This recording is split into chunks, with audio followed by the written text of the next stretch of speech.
If you're wondering why you'd want to use the precision base plate with your Thinlits dies, I'll answer that question and show you how to use it. Stay tuned. Hi, this is Sage Kimball and I'm the Mad Stamper with more product tips for card makers and paper crafters. Stampin' Up! Released the precision base plate in the holiday catalog, and several customers have been wondering why they would need it. Here's the scoop. Acrylic cutting pads aren't always up to the job of cutting very detailed Thinlits like these from the Delicate Ornaments set. That's because the acrylic has a bit of give, so the ridges in the die aren't pressed against a hard enough surface, and they can actually cut into the acrylic pretty deeply.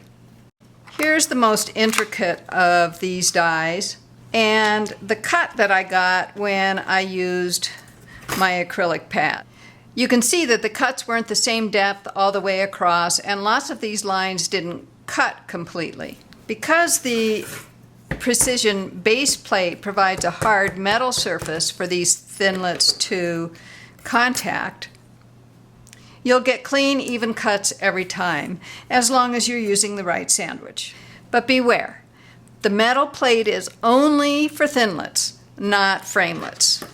So in this set, you have both framelits, which cut out an outline of a shape, and you have Thinlits, which give you a very intricate design. Framelits can be damaged if you use them with the precision base plate. You also can't use the magnetic platform with the metal base plate. You want to use your regular multi-purpose platform with tabs 1 and 2. Then the precision base plate comes next, and you notice the printed side is down. Next comes your cardstock or foil sheet or whatever you're cutting, and then the Thinlit comes on top of that, and then a top cutting pad. And you run this through the Big Shot. Now I like to use some wax paper with Thinlits because it makes it easier to remove all the little pieces, all the little cutouts. With the acrylic plates, I would use wax paper on top of the cardstock as well. When I did that, I ended up with wax paper stuck in the die itself, and that was harder to get out than the cardstock itself. So I prefer using a piece of wax paper underneath the cardstock and then just the cutting pad on top of the Thinlits. Then as I take this apart, you can see that the cardstock actually kind of stuck to the metal base plate,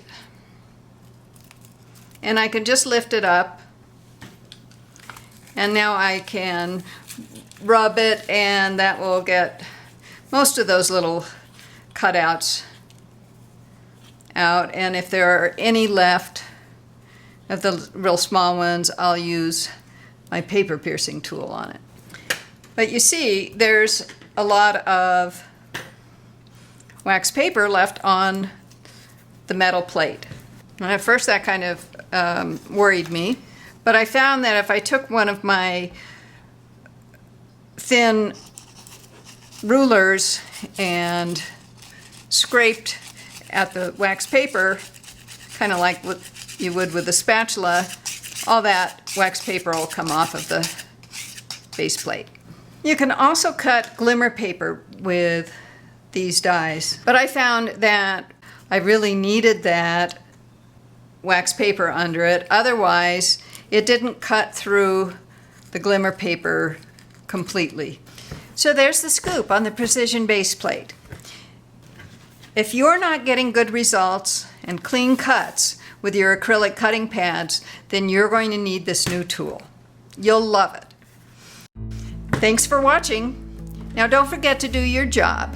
Like this video, share it with your friends, and leave me a comment. For more inspiration and instructions, be sure to sign up for my newsletter at www.stampingmadly.com. And don't miss another great video. Subscribe to the Mad Stamper YouTube channel by clicking on the subscribe button now.